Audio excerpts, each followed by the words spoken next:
Bendición. Vamos a empezar una nueva serie.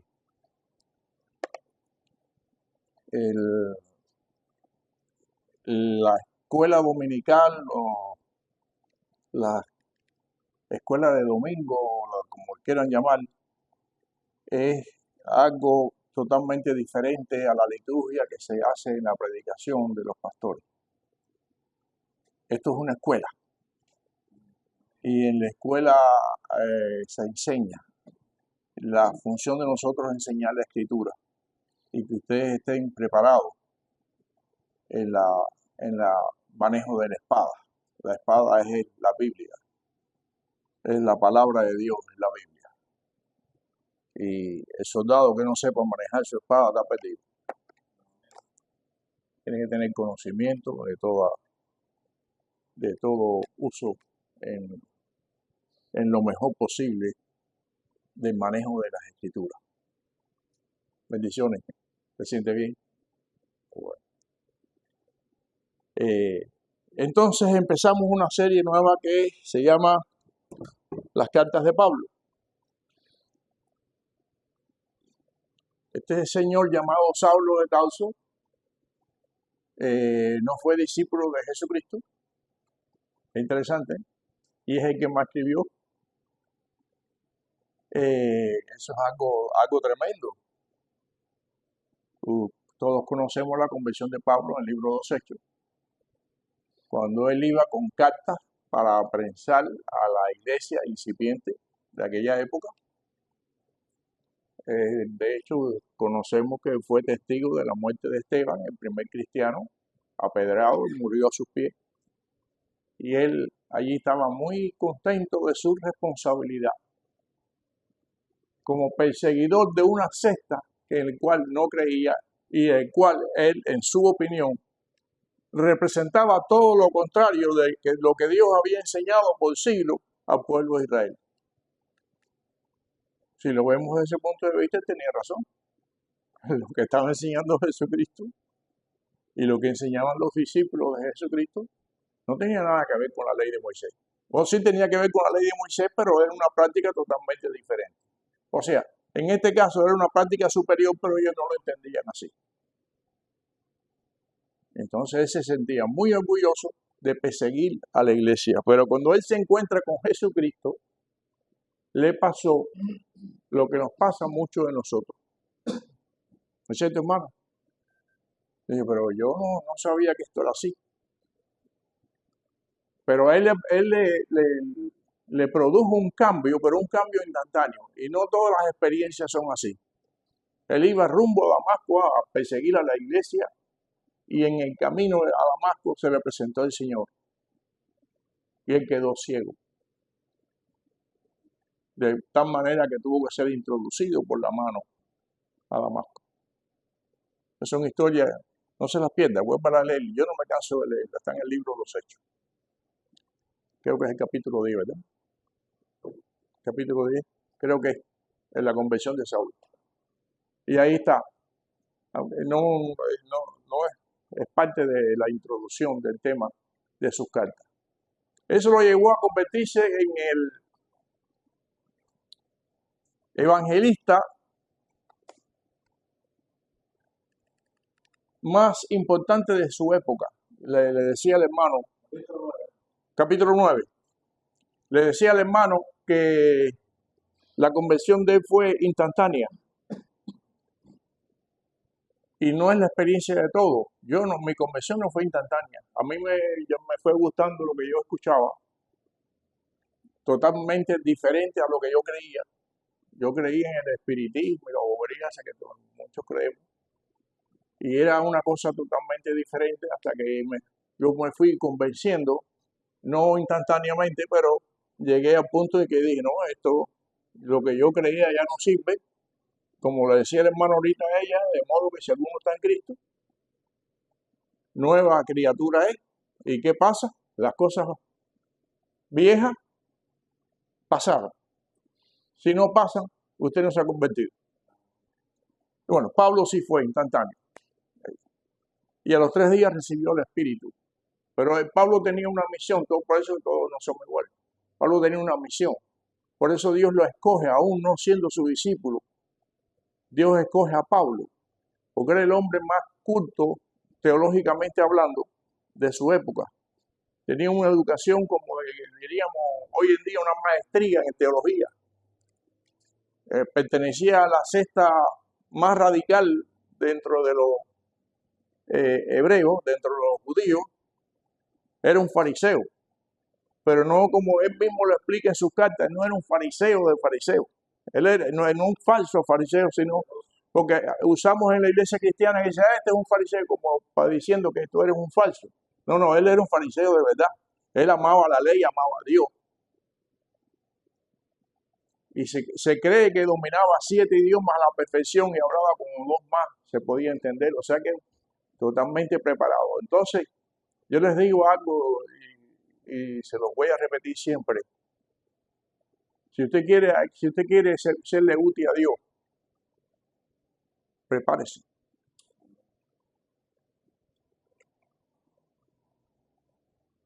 Estudie. Si usted quiere realmente serle útil a Dios, estudie la palabra. A él no lo escogieron por bonito, porque de hecho era feo. Así lo dicen los historiadores. Y así. Casi que era un hombre pequeño, poquito más que un enano. Y después de la enfermedad, con el encuentro con Cristo en los ojos, quedó peor. Pero Dios no mira la apariencia. Eso se lo dijo Dios a Samuel cuando ungieron el primer rey de Israel.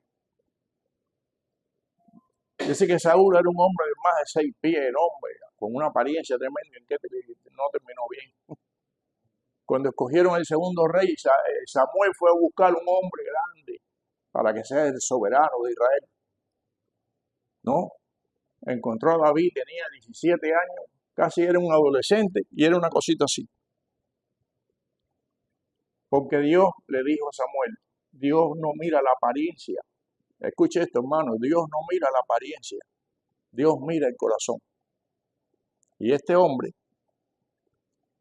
tenía un corazón de acuerdo con el propósito de Dios, aunque estuviera equivocado en el momento que se convirtió, pero tenía un corazón con el propósito de Dios. Y era un hombre muy culto, muy preparado en la escritura. Por eso escribió 13 cartas. Nadie escribió en el Nuevo Testamento 13 cartas, solamente el apóstol Pablo. Escogido para predicarle a los gentiles. Escogido para predicarle a los gentiles. Por 2 razones, porque Dios hace las cosas por capricho. ¿No? ¿Por qué será entonces, Robert? Dios no hace las cosas por capricho. Pablo, muy preparado, el más preparado de su época. Sabía cuántos idiomas, todos los casi que podía recorrer el mundo antiguo conocido por el imperio, que él podía comunicarse perfectamente. Entonces no lo escogió por gusto. Y la otra circunstancia de Pablo, ciudadano romano, de origen hebreo. Entonces tenía un pasaporte, él no tenía que pedir permiso para entrar a ninguno de los países que pertenecían bajo el imperio. Lo hizo, Dios hace las cosas así, no son casualidades. Y estas son las circunstancias por las cuales Pablo es llamado.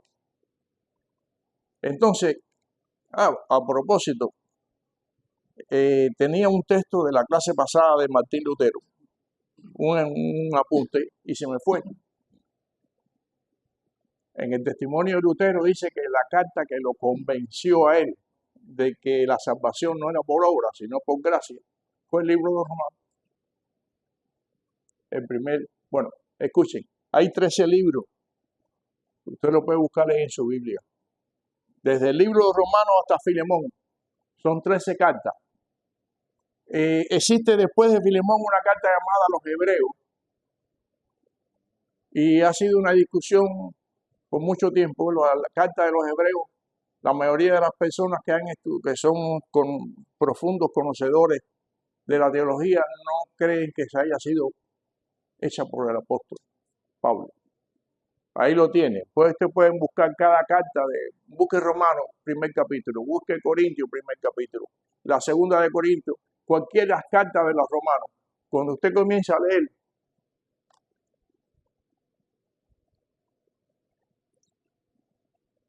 primer versículo dice, Pablo llamado a ser apóstol de Jesucristo. Y así son las 13 cartas. En todas, él pone su firma inicial. Cualquiera que usted quiera seleccionar, cualquiera de los libros. Sin embargo, el libro de los Hebreos, que es el que está a continuación de Filemón, no comienza así. Hasta el día de hoy es un misterio. Según la forma de proyectarse narrativamente, la gente cree que fue Lucas, pero en realidad no hay firma y hasta el día de hoy no se puede decir si el libro de los Hebreos, quién lo escribió.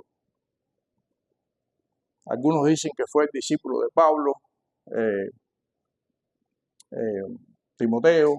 Bueno, en fin, eso no es importante. Lo que sí está reconocido que el apóstol escribió desde el libro de Romanos, que ya lo vimos en las clases pasadas, hasta el libro de Filemón, sí está aprobado y firmado.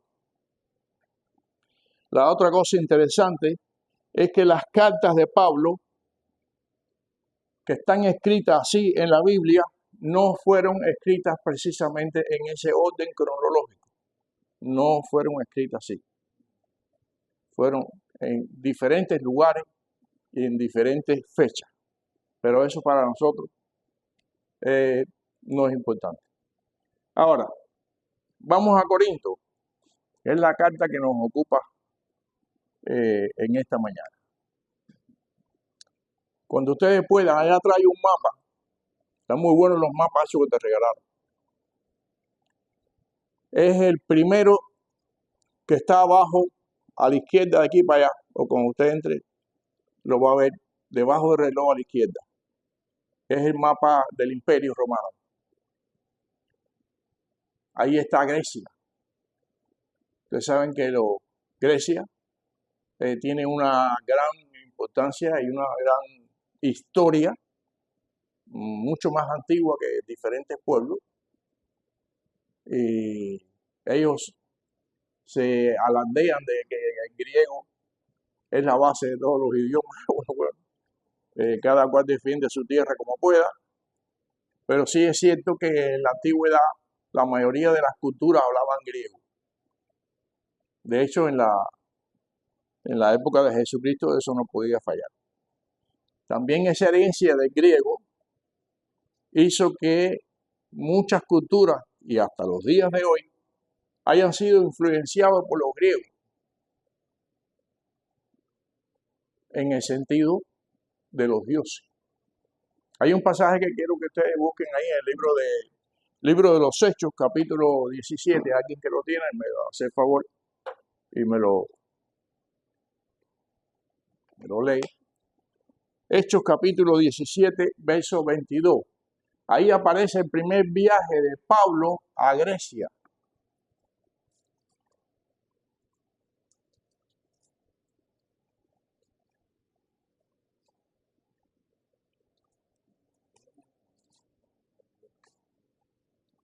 Hechos 17, verso 22.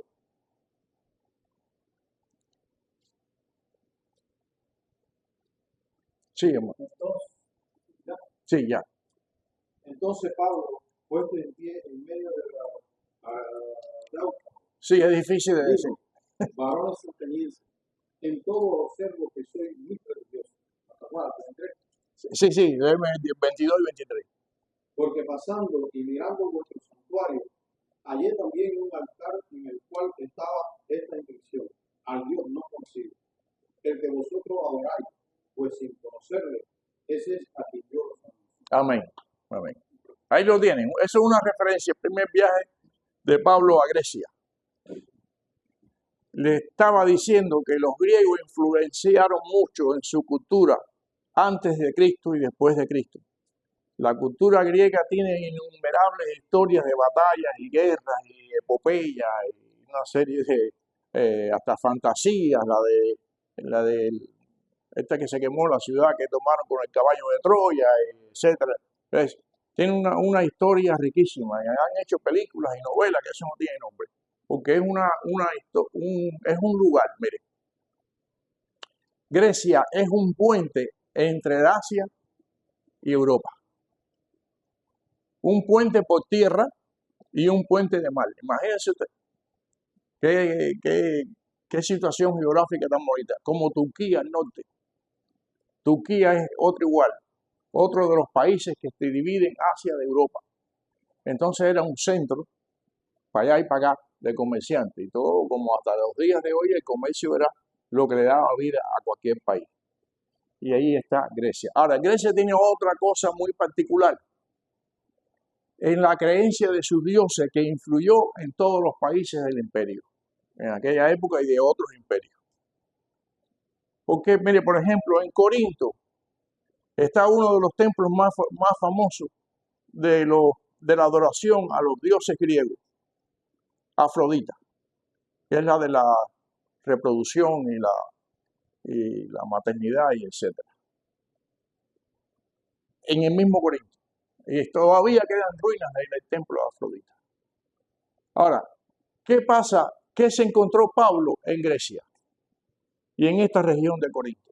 ¿Qué se encontró? Él se quedó, como yo me imagino que en aquella época estarían los templos todavía en muy buen estado, pero ya casi no quedan, están destruidos por terremotos, por guerras y por diferentes circunstancias. Pero llegar a Grecia y encontrar una ciudad o diferentes ciudades llenas de templos, pero templos, estoy hablando de templos hechos de piedra caliza y mármol, es una de las maravillas del mundo, hermano. Entonces, mundo antiguo, una de las maravillas, es tremendo.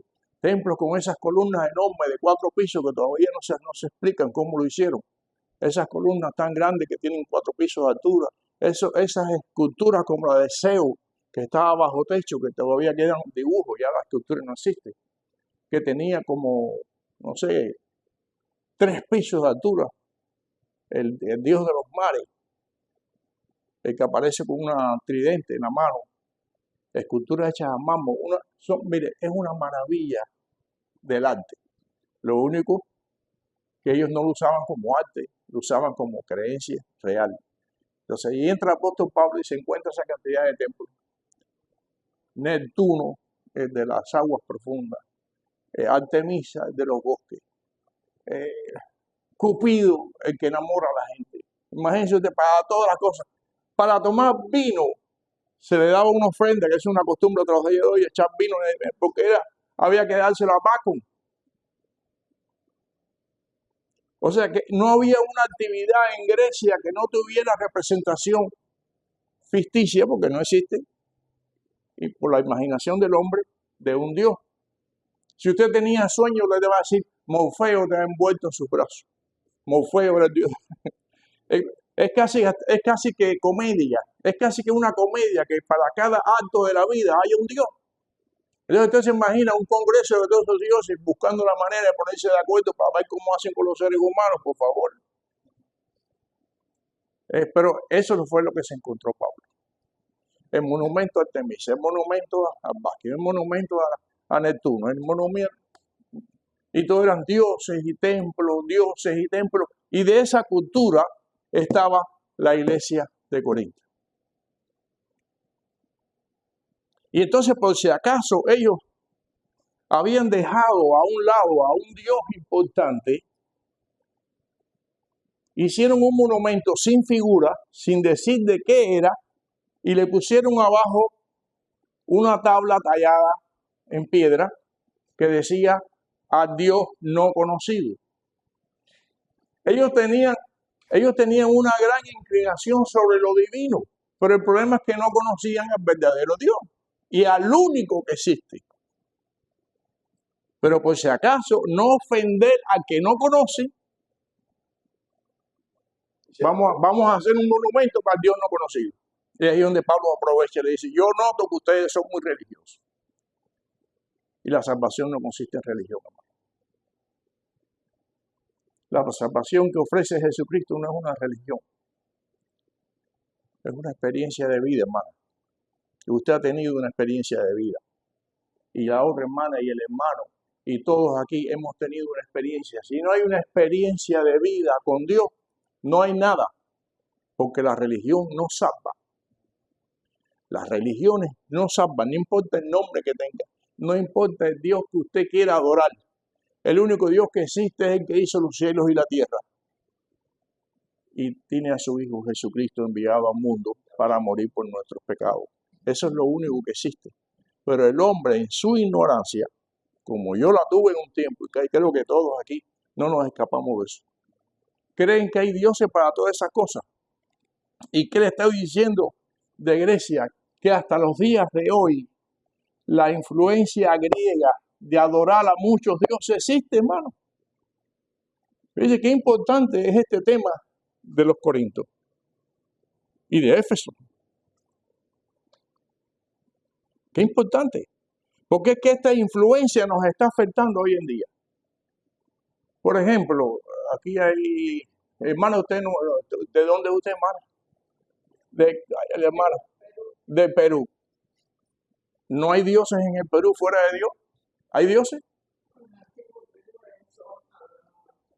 ¿Perdón? Al sol y a la tierra, Pachamama. ¿Qué? O sea que no hay una cultura que se escape de esto.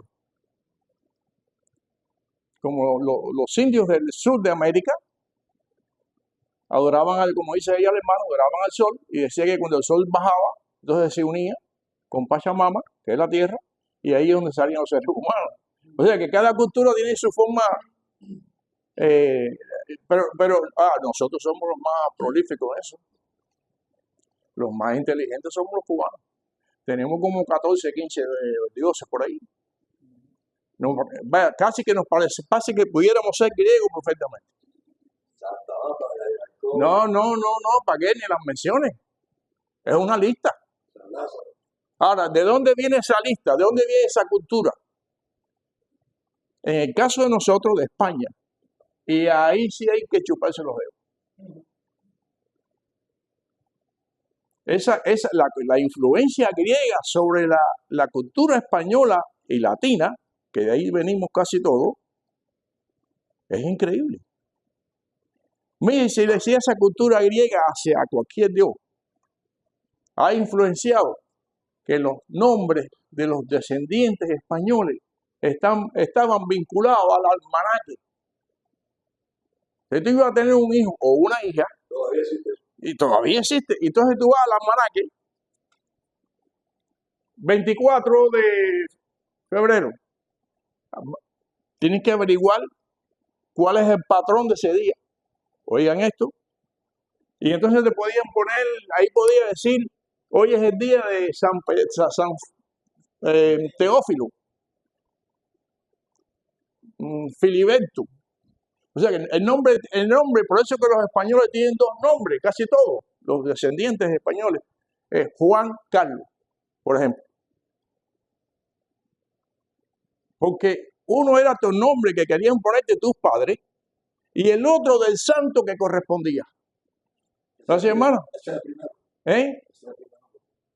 Sí, el primero era el del santo.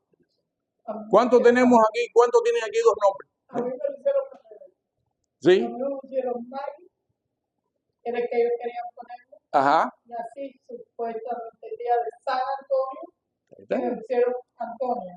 Ahí está. Mi esposa se llama Dolores porque la mamá se llamaba Dolores, pero el segundo apellido era porque correspondía con el almanaque, Caridad. El día de Caridad. Eso en Cuba hay por rastra. Y así, hermano, los Lázaros. ¿Cuántos Lázaros vemos en nuestra cultura? Del Carmen, porque ese era el día, cuando ella nació, la de Virgen del Carmen era la que estaba rigiendo ese día, y entonces era como un pecado que tú no le pusieras el nombre de ese Dios. Hasta los días de hoy, hermano, la cultura griega ha afectado nuestra cultura. La tendencia a la idolatría y a la adoración de otros dioses está vigente, hermano. Entonces, ¿qué pasaba en Corinto? ¿Y por qué Pablo tenía que escribirle a veces hasta 2 cartas, como en el caso de Corinto? Porque los problemas que existían en la iglesia era un reflejo de lo que ellos estaban viviendo, del entorno social en el cual ellos vivían. Fíjense cuánta explicación yo estoy dando, porque cuando usted lee aquí en Corinto o en cualquiera de las cartas paulinas, que por ejemplo Pablo le dice, las mujeres no hablen en la iglesia, no es una doctrina. Era un problema específico para esa ciudad, para esa iglesia. Era un problema específico, porque por ejemplo, en el mismo Corinto, en el templo de Afrodita, ¿quiénes eran los sacerdotes de Afrodita? No eran hombres, eran mujeres de que por los siglos de los siglos estaban acostumbradas a liderar dentro del templo. Y es muy probable que llegaran ahora a una reunión cristiana y entonces ellas eran sacerdotisas. No, yo tengo que dar mi opinión. Entonces la otra, no, pero eso no puede ser así, tiene que ser asado. Entonces ya Pablo dijo, mire, por favor, las mujeres no hablen en la iglesia. Cuando estén en sus casas, pregúntenle a sus maridos. Entonces dice, pero ven acá, usted no ha leído esta parte, no ha leído esa parte en la carta paulina. Entonces en la iglesia la mujer no puede hablar. Vuelvo a repetir que estas cartas paulinas, que son 13, son cartas a una iglesia, con los problemas de una iglesia. Pero cuando te vayas a Colosenses, la iglesia de Colosenses tenía casi problemas similares a los que tenemos hoy en día, pero habían problemas en particulares, como cuando vayas a la iglesia que está al Filemón, o la Tesalónica, son 13 iglesias, y en cada una de ellas habían problemas en común, como los hay hoy en día, pero habían problemas específicos, que por eso no podemos tomar como doctrina las recomendaciones que él daba para esa región. ¿Nos vamos entendiendo? Entonces, eso te saca de la carta que la iglesia cristiana. Exacto. Y muchas de estas cartas son repetidas a la misma iglesia.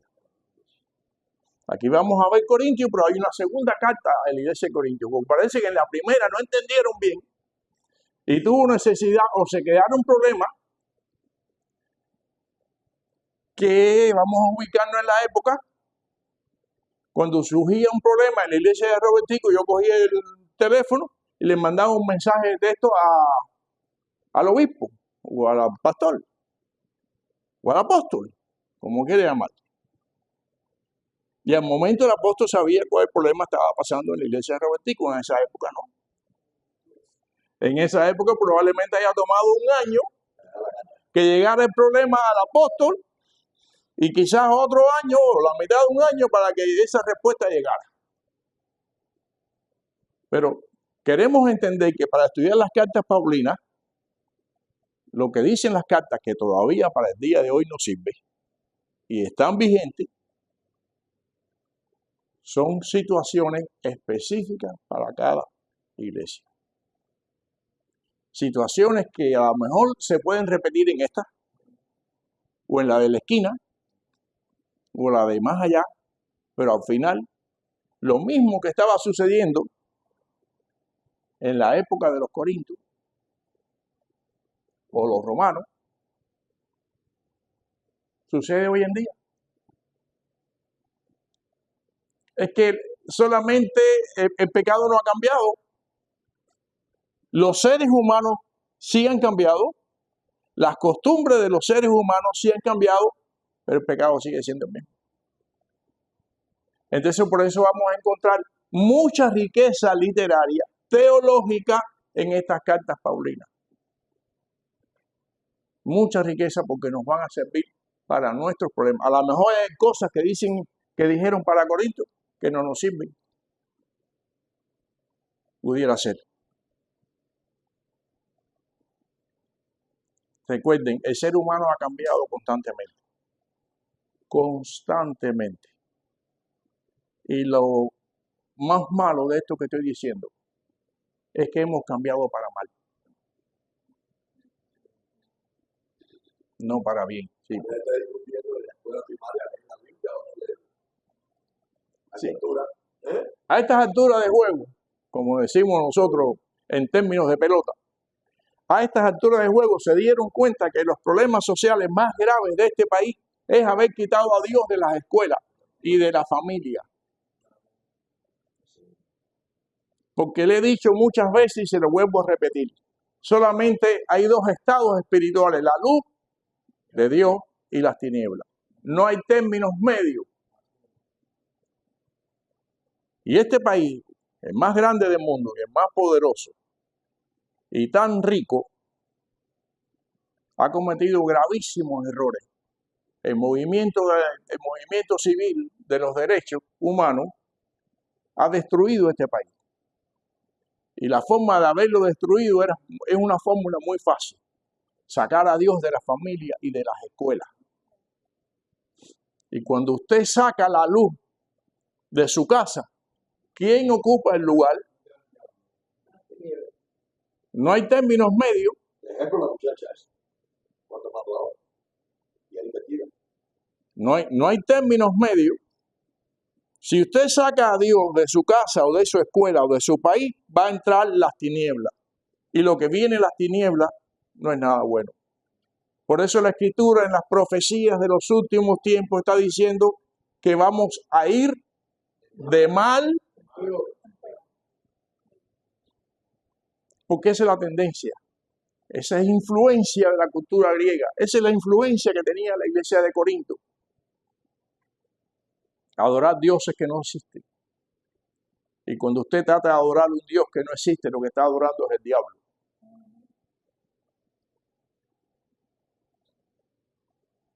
Ponga eso en su mente y en su corazón.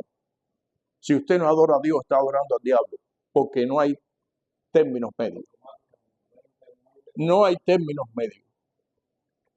Si usted sacó en la antigüedad a Dios de su casa y de su familia, usted lo que va a encontrar es un resultado negativo, muy malo. Si usted regresa a la luz, entonces usted va a empezar a encontrar cosas muy buenas. Una pregunta. Sí. ¿Pablo murió de viejo o mataron? No, a Pablo lo pasaron por una sierra, de mano. Porque se trató de pasa. No. Voy a terminar con un testimonio que lo he dicho muchas veces. Pero está muy bueno. Yo estaba dando clase en Punta Brava a los jóvenes, no jóvenes teenagers, sino jóvenes más de 20 años. Yo di, muchas clases, pero esas casi siempre las que me ponían fijo. ¿Cuántos años llevaré dando clases? Yo no me acuerdo. Yo no me acuerdo. ¿Aquí? No, allá en Cuba. Y yo estaba dando una clase, algo parecida a esta, algo estaba hablando de los frutos, y viene una muchachita de Bauta, y cuando se acaba la clase me llama aparte, y me dice, maestro, quiero que me explique algo. Yo llevo 6 meses convertida y yo me he entregado a Dios de corazón. Y en mi casa ya lo que yo hacía antes, yo le daba golpe a mi marido, decía ella. Cuando yo me daba 2 tragos, le daba con un leño a mi marido. Y él salía corriendo. Le pegaba a mi hijo, le pegaba a cualquiera. Yo era un demonio, pero yo me convertí a Cristo. Y a eso yo no lo hago. Entonces ahora resulta ser que al cabo de los casi que voy a tener un año aquí en la iglesia, entonces mi marido ha visto el cambio en mí. Ahora él es el que me está haciendo la vida imposible. El que me pelea, el que me quiere pegar. No me pega porque a veces que tiene miedo que yo reaccione. ¿Por qué no veo cambio? Si ya yo llevo casi un año en el evangelio. Le digo, ¿qué edad tú tienes? Y él me dice, 30 años. ¿Cuántos años viviste sirviendo al diablo? 29. ¿Cuántos años sembraste para el diablo? 29. Pues yo te tengo que decir algo. Ruégale a Dios que te dé paciencia. Porque cuando tú siembras para el mal, te tienes que comer la cosecha. Porque todo lo que el hombre siembra, eso va a recoger. Ahora tienes que tener paciencia y esperanza para empezar a recoger los frutos del Espíritu. Usted no siembra una semilla de aguacate hoy y mañana se está comiendo el aguacate, ¿ok? No tuvo palabra que decirme. Y yo sí, bajó la cabeza y dijo, bueno, a esperar. Que Dios le bendiga. Sí, sí, sí.